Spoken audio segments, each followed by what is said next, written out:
Okay, now in this video we are going to discuss about the next topic, that is preference shares and retained earnings. So let's see further what preference shares are and what are retained earnings. Okay, now see, when I taught you equity shares, उस समय मैंने बताया था कि shares दो तरीके के होते हैं, एक होता है इक्विटी शेयर और दूसरा होता है प्रेफरेंस शेयर। तो जब पैसा इक्विटी शेयर के थ्रू रेज किया जाता है तो उसको बोला जाता है इक्विटी शेयर कैपिटल, और जब पैसा प्रेफरेंस शेयर के थ्रू रेज किया जाता है तो उसको बोला जाता है preference share capital. Now see what is the basic difference between equity share and preference shares. Equity share में दो डिफरेंसेस इंपॉर्टेंट थे। सबसे पहला था कि उन्हें रिटर्न जो होता है, जो डिविडेंड होता है, वो देना कंपलसरी नहीं है। एंड द सेकंड वाज कि इक्विटी शेयर होल्डर के पास रहती है राइट टू वोट। वो मैनेजमेंट में जो एक्टिविटीज होती है उसमें पार्टिसिपेट कर सकते हो, और उसमें जनरल मीटिंग जो होती है, एजीएम जिसको बोलते हैं, उसमें वो अपना हिस्सेदारी बता सकती है। बट प्रेफरेंस शेयर्स के पूरा उलट होता है। पहला जो इंजॉयबल जो प्रेफरेंशियल राइट्स होती है या जो प्रेफरेंशियल पोजीशन होती है प्रेफरेंशियल होल्डर्स की, वो ये होती है कि जो डिविडेंड है वो उन्हें फिक्स रेट का मिलेगा। हर साल कंपनी क्या करेगी, compulsorily they have to pay dividend to preference share holders. पहला पॉइंट। दूसरा पॉइंट ये बोलता है कि जब, जैसे कि अपन ने देखा था ना कि equity shares are the residual owners of the particular firm, so preference share holders are the preferential owners. Now see what do you mean by preferential owners is, जब कंपनी लिक्विडेट होगी, जब कंपनी बंद होगी या company बंद होने की कगार पे होगी, तो इक्विटी शेयर होल्डर को पैसे देने से पहले प्रेफरेंस शेयर होल्डर जो है उनको पैसा देकर उनका जो क्लेम्स है वो सेटल आउट करना कंपलसरी है। मतलब after paying out all the liabilities, after paying out all the expenses, the company has to pay to preference share holders whatever their claims are. So these two things are very important. And another thing, preference shareholder को कोई भी voting के rights नहीं है. They don't have any voting rights. They cannot participate in the day-to-day activity of management. So in other words, as compared to equity shareholders, the preference shareholders have a preferential claim of two things. First, over dividend, and the next thing is repayment of capital at the time when the company is going to liquidate, when the company is going to be closed off. Now these are certain points like preference shareholders, they do not enjoy any kind of voting rights in the management of a firm. As I have told you, preference shares resemble debentures as they bear fixed rate of return. Debentures अपन अगले videos में देखेंगे कि debenture क्या होता है। Debenture is nothing but borrowing which a company use to take from general public. तो preference share holder भी एक तरीके से, या प्रेफरेंस शेयर जो है वो डिबेंचर ही के काम में ही रिजेंबल किए जाते हैं। And because the reason is कि जैसे डिबेंचर को फिक्स रेट ऑफ रिटर्न रहता है in the form of interest, वैसे ही shareholder, preference share holder को भी फिक्स रेट ऑफ रिटर्न रहता है in the form of dividend. Also as the dividend is payable only at the discretion of the director. Discretion of the director means जितने भी company के directors उनके कहने पर प्रेफरेंस शेयर होल्डर को दिया जाएगा प्रॉफिट में से कुछ पार्ट। ठीक है, तो इस पार्ट की अगर इस पार्ट की बात देखें अगर अपन, तो ये इक्विटी शेयर होल्डर्स के थ्रू भी रिजेंबल होता है। सो preference shares are having both the characteristics of equity shares as well as debenture holders. Now there are certain merits, demerits or features which we are going to compile it up. Now these are preference shares, they probably go for steady income. Steady income मतलब उन्हें पता है कि उन्हें dividend मिलेगा, हर साल उन्हें fix rate of return मिलेगा उस उनके इन्वेस्टमेंट का। तो they will be getting regular income. Okay, उन्हें क्या मिल रही है, रेगुलर इनकम मिल रही है। If we talk about from the point of view of equity shareholders, so preference shareholders never affect the management, never affect the control of equity shareholders because preference shareholder के पास कोई voting का अधिकार नहीं होता। Next, preference shares, they are very useful for those investors who want their income to be on regular basis.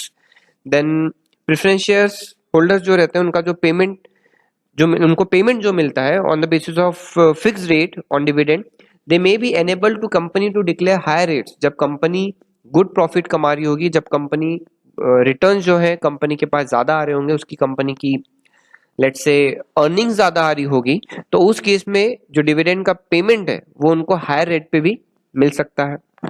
If you talk about on the point of view of preference share holders, so they will have a preferential right for the repayment of claims which a company has been going to liquidation.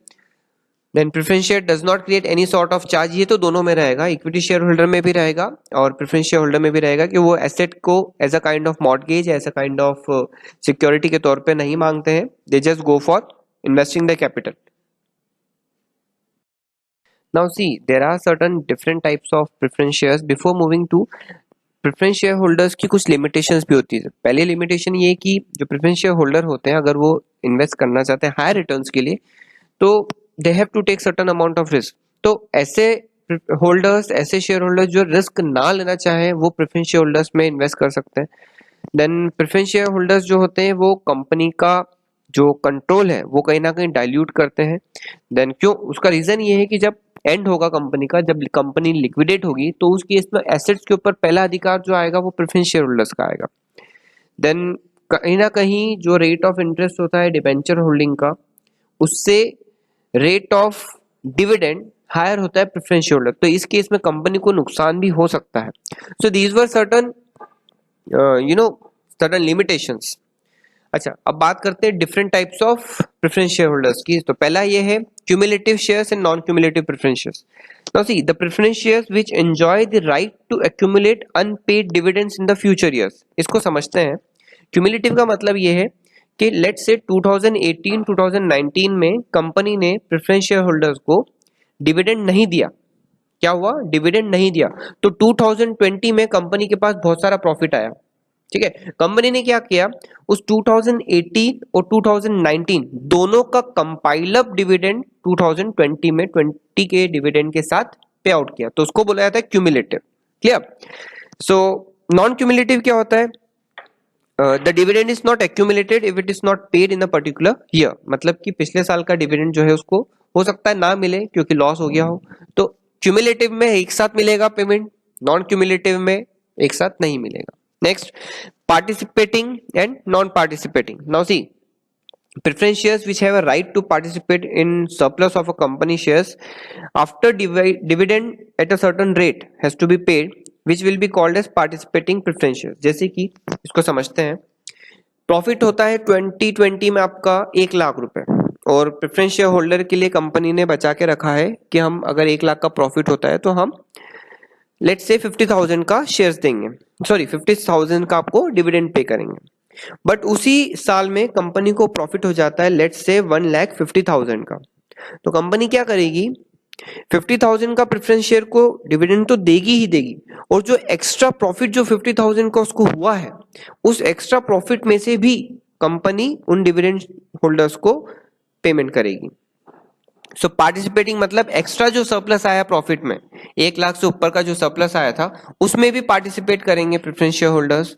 Non participating मतलब जो उसमें participate नहीं करेंगे.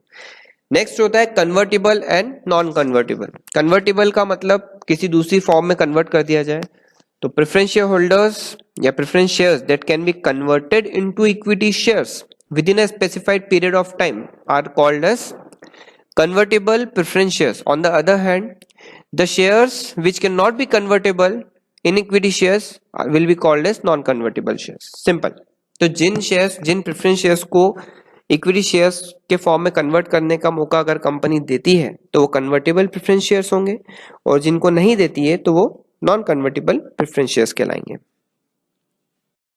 Okay, now let's come on to the next one, that is retained earnings. अब retain earnings का मतलब, सी retain earnings दो word से मिलकर बना है, रिटेन एंड अर्निंग. रिटेन मतलब वापस से, वापस से उसको रिटेन कर लेना, वापस से उसको अपने पास रख लेना, और अर्निंग्स मतलब प्रॉफिट. ठीक है.